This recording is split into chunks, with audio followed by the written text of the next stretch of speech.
नमस्कार दोस्तों, बिरजूस study point में आपका स्वागत है। दोस्तों, हम लोग जीके जीएस के इम्पोर्टेंट क्वेश्चंस की एक सीरीज़ कर रहे हैं। ये वीडियो उस सीरीज़ का पार्ट 3 है। पार्ट 1 और पार्ट 2 हम लोग कर चुके हैं। जिन साथियों ने पार्ट 1 और पार्ट 2 नहीं देखा है, उनके लिए डिस्क्रिप्शन बॉक्स में उसका लिंक दे दिया गया है, आप वहाँ से जाकर उसको देख सकते हैं। और ये चैनल को अभी तक सब्सक्राइब नहीं किया है तो नीचे लाल रंग का सब्सक्राइब बटन है, वहाँ क्लिक करके आप चैनल को सब्सक्राइब कर लीजिए, क्योंकि इस प्रकार के अन्य महत्वपूर्ण वीडियोज़ आपके लिए लेकर हम आते रहेंगे। तो चलिए आज का क्वेश्चन शुरू करते हैं। दोस्तों, ये क्वेश्चंस आप लोग पेन और पेपर लेकर सॉल्व करिए और हमें राइट और रॉन्ग लिखकर कमेंट बॉक्स में ज़रूर बताइए। और वीडियो को अंत तक ज़रूर देखिए, क्योंकि अंत में एक क्वेश्चन आपके लिए दिया गया है, उसका राइट ऑप्शन लिखकर हमें ज़रूर बताइएगा। चलिए, निम्न में से किस अधिवेशन के दौरान भारतीय राष्ट्रीय कांग्रेस का विभाजन हो गया? ए सूरत अधिवेशन, बी इलाहाबाद अधिवेशन, सी कोलकाता अधिवेशन, डी नागपुर अधिवेशन। तो इसका राइट ऑप्शन हो जाएगा दोस्तों, आई होप आप लोग कर चुके होंगे। अब हमारे राइट ऑप्शन से आप लोग मैच करते चलेंगे। इसका राइट ऑप्शन हो जाएगा ऑप्शन नंबर ए, सूरत अधिवेशन। सूरत अधिवेशन। दोस्तों, 1907 में सूरत अधिवेशन में भारतीय राष्ट्रीय कांग्रेस का दो दलों में विभाजन हो गया था, एक नरम दल और एक गरम दल। इस अधिवेशन की अध्यक्षता रास बिहारी घोष कर रहे थे और उसका तात्कालिक कारण अध्यक्षों के चुनाव का मुद्दा था। अध्यक्षों के चुनाव का मुद्दा था इस विभाजन का तात्कालिक कारण। गरम दल के प्रमुख नेताओं में आप जानते हैं बाल गंगाधर तिलक, बिपिन चंद्र पाल और लाला लाजपत राय थे, जबकि नरम दल के प्रमुख नेताओं में गोपाल कृष्ण गोखले और मोतीलाल नेहरू थे।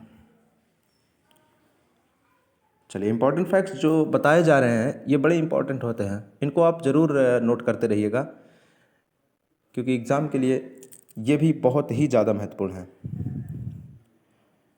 सारे क्वेश्चंस किसी न किसी एग्ज़ाम में पूछे गए क्वेश्चन हैं, तो क्वेश्चंस को बिल्कुल भी आप लोग मिस मत करिए, पूरा वीडियो देखिए, सभी क्वेश्चंस अति महत्वपूर्ण है। भारत का कौन सा राज्य जूट का सबसे बड़ा उत्पादक है? ए बिहार, बी उड़ीसा, सी पश्चिम बंगाल, डी झारखंड। इसका राइट ऑप्शन हो जाएगा दोस्तों ऑप्शन नंबर सी, पश्चिम बंगाल। ऑप्शन नंबर सी, पश्चिम बंगाल। बिहार जो है दोस्तों ये सेकंड नंबर पे है, सेकंड। यह देखिए लिखा है, भारत का पश्चिम बंगाल राज्य जूट का सबसे बड़ा उत्पादक है, बिहार का स्थान जूट उत्पादन में दूसरा है, और भारत विश्व में प्रथम स्थान जूट उत्पादन में है। भारत का जूट उत्पादन में विश्व का प्रथम स्थान है। चलिए नेक्स्ट क्वेश्चन की ओर।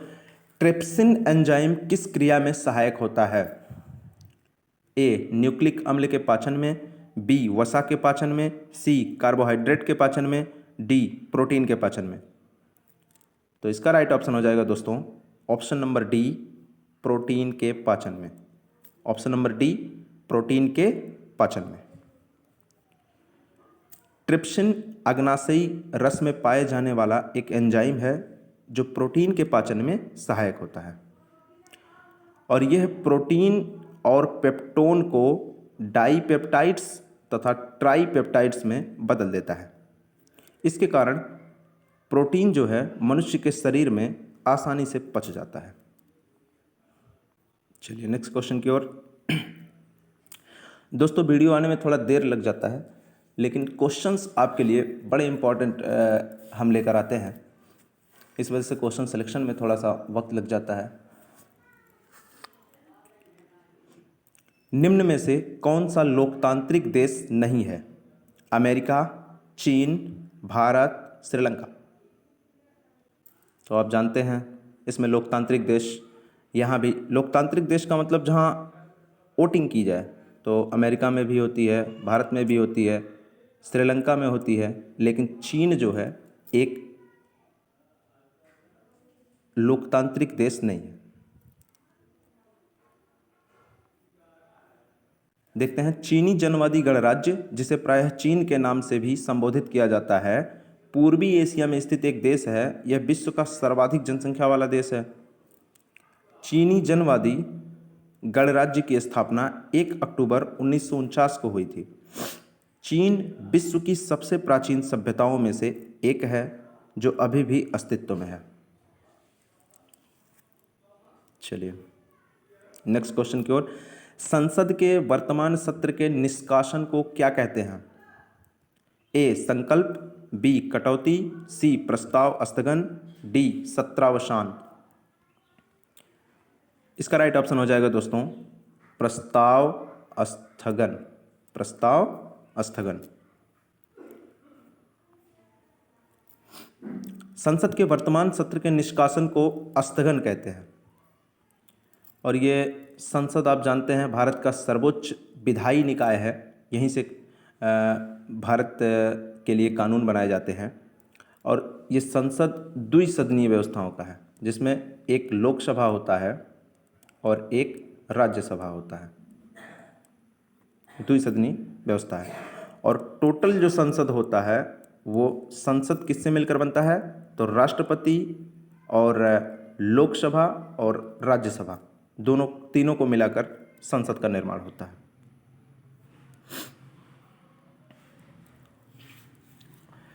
नेक्स्ट क्वेश्चन है, उत्पाद शुल्क का संबंध सरकार के किस विभाग से है? ए रक्षा, बी राजस्व, सी स्वास्थ्य और डी कृषि। इसका राइट ऑप्शन हो जाएगा ऑप्शन नंबर बी राजस्व। ऑप्शन नंबर बी राजस्व। कह रहा है एक्साइज ड्यूटी यानी उत्पाद शुल्क एक अप्रत्यक्ष कर है जिसे देश में वस्तुओं के निर्माण पर लगाया जाता है। केंद्रीय उत्पाद शुल्क एवं सीमा शुल्क बोर्ड वित्त मंत्रालय भारत सरकार के अधीन राजस्व रेवेन्यू विभाग का हिस्सा है।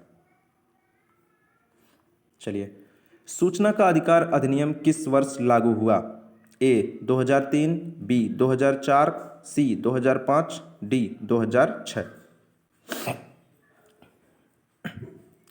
इसका राइट ऑप्शन हो जाएगा दोस्तों ऑप्शन नंबर सी 2005। 2005। सूचना का अधिकार अधिनियम आरटीआई 12 अक्टूबर 2005 को लागू किया गया। इस कानून के निर्माण के लिए प्रमुख रूप से मांग उठाने वाली जो संगठन थी वो मजदूर शक्ति संगठन है। आरटीआई भारत के प्रत्येक नागरिकों के लिए एक कानूनी अधिकार है। इस अधिनियम के अंतर्गत भारत का कोई भी नागरिक केवल सेना तथा अणुविज्ञान इत्यादि संवेदनशील विषयों की गोपनीयता को छोड़कर किसी भी सार्वजनिक प्रतिष्ठान या व्यक्ति से किसी भी कार्य के संदर्भ में सूचना प्राप्त कर सकता है। इसके अतिरिक्त विश्व का प्रथम देश जो है वो दक्षिण अफ्रीका है, जिसके संविधान में सूचना के अधिकार का उल्लेख किया गया है। चलिए नेक्स्ट क्वेश्चन की ओर बढ़ते हैं। क्वेश्चन नंबर 8 है, सविनय अवज्ञा आंदोलन वर्ष 1930 में कहाँ शुरू हुआ था? A Bardoli, B Champaran, C Dandi, D Mumbai. इसका राइट ऑप्शन हो जाएगा option number C Dandi. Option number C Dandi. चलिए कुछ और देखते हैं इसके विषय में।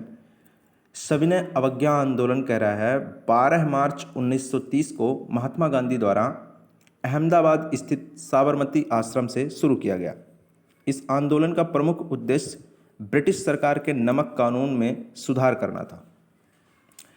इस आंदोलन के अंतर्गत गांधी जी ने 24 दिनों की यात्रा करके 6 अप्रैल 1930 को दांडी तट पर, नवसारी जिला गुजरात में पड़ता है, पर पहुंचकर नमक कानून तोड़ा तथा इस आंदोलन की शुरुआत की।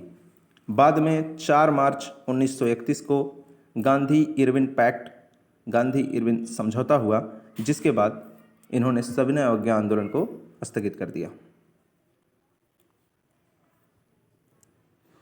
नेक्स्ट क्वेश्चन, दिल्ली में अलाउद्दीन खिलजी के शासनकाल की अवधि क्या थी? ए 1296 से 1316 ईस्वी, बी 1286 से 1316 ईस्वी, सी 1303 से 1334 ईस्वी और डी 1410 से 1437 ईस्वी। आई होप इसका आंसर आप लोग कर चुके होंगे। इसका राइट ऑप्शन हो गया ऑप्शन नंबर ए 1296 से 1316 ईस्वी। अलाउद्दीन खिलजी खिलजी वंश का महत्वपूर्ण शासक था। उसने 1296 से 1316 ईस्वी तक शासन किया। उसका साम्राज्य अफगानिस्तान से उत्तर भारत तक विस्तृत था। उसके शासनकाल में पश्चिमोत्तर भारत पर कई बार मंगोल का आक्रमण हुआ था। भिलसा, चंदेरी तथा देवगिरी पर आक्रमण कर अलाउद्दीन खिलजी ने अपार धनराशि प्राप्त की थी। इसने भिलसा, चंदेरी और देवगिरी पर आक्रमण किया, वहां से उसने धन लूट की थी।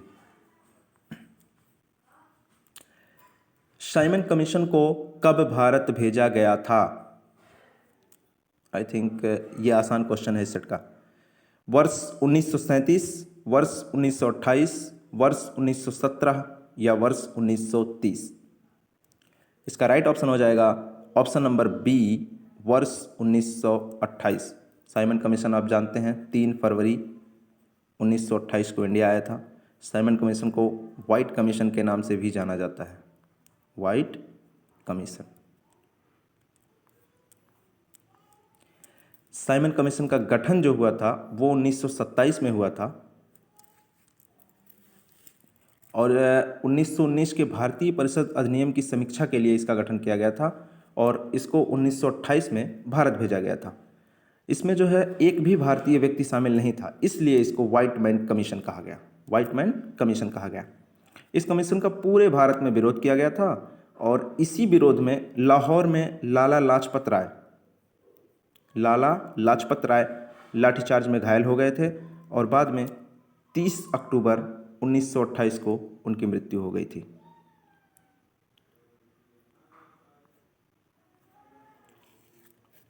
नेक्स्ट क्वेश्चन है, सिविल सेवा किसके शासनकाल में प्रारंभ की गई थी? A Lord Canning, B Lord Curzon, C Lord Cornwallis, D Lord Dalhousie. तो सिविल सेवाओं के जनक जैसा कि आप जानते हैं, इसका राइट ऑप्शन हो जाएगा option number C Lord Cornwallis. इनको सिविल सेवा का जनक कहा जाता है। भारत में सबसे पहले सिविल सेवा को वारेन हेस्टिंग्स ने आरंभ किया, किंतु लॉर्ड कॉर्नवालिस को भारत में सिविल सेवा का जन्मदाता कहा जाता है। 1793 ईस्वी में उसने उच्च सिविल सेवा में नागरिक सेवाओं तथा अधीनस्थ सिविल सेवाओं की शुरुआत की। ब्रिटिश भारत के आरंभिक शासन में उच्च सिविल सेवाओं के पद पर यूरोपीय नागरिकों की नियुक्ति की जाती थी। जब भारत में सिविल सेवाओं का एग्ज़ाम होता था तो उच्च जो पद होते थे उस पर सिर्फ यूरोपीय नागरिक होते थे, लेकिन जब ये कॉर्नवालिस ने सिविल सेवा कराना 1793 से स्टार्ट किया तो उसमें जो है ICS के अंतर्गत ये एग्ज़ाम कराया जाता था, तो उसमें भारतीय लोगों को भी शामिल किया गया कि वो भी उच्च पदों पर जा सकते थे। लेंस किससे बनता है? ए पायरेक्स कांच से, बी फ्लिंट कांच से, सी साधारण कांच से और डी कोबाल्ट कांच से। तो इसका राइट ऑप्शन हो जाएगा ऑप्शन नंबर बी फ्लिंट कांच से, फ्लिंट कांच से। लेंस जो है फ्लिंट कांच का बना होता है। यह 2 वक्र पृष्ठों अथवा एक वक्र पृष्ठ और दूसरा समतल पृष्ठ से घिरा होता है।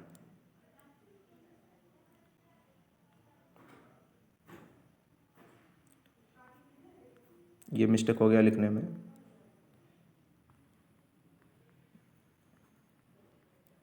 घिरा होता है होना चाहिए था, ये गिरा लिख दिया गया। अधातु है, अधातु क्या है? ए इलेक्ट्राधनी, बी इलेक्ट्रा आबंध, सी इलेक्ट्रा स्नेही, डी इलेक्ट्रा रेडी। तो इसका राइट ऑप्शन हो जाएगा दोस्तों ऑप्शन नंबर डी इलेक्ट्रा रेडी। इलेक्ट्रा रेडी। अधातुएं इलेक्ट्रा रेडी होती हैं क्योंकि अधातुओं में इलेक्ट्रॉन ग्रहण कर ऋण आवेशित आयन बनाने की प्रवृत्ति होती है। धातुएं विद्युत धनात्मक होती हैं क्योंकि यह अधातुओं को इलेक्ट्रॉन देकर स्वयं धनायन में परिवर्तित हो जाते हैं। धातुओं की आयनन ऊर्जा अधातुओं की आयनन ऊर्जा अधिक होती है। इनमें विद्युत चालन की गति बहुत कम होती है। चलिए नेक्स्ट क्वेश्चन। मानव विकास सूचकांक किसके द्वारा जारी किया जाता है? ए IMF, बी वर्ल्ड बैंक, सी UNDP या डी इनमें से कोई नहीं।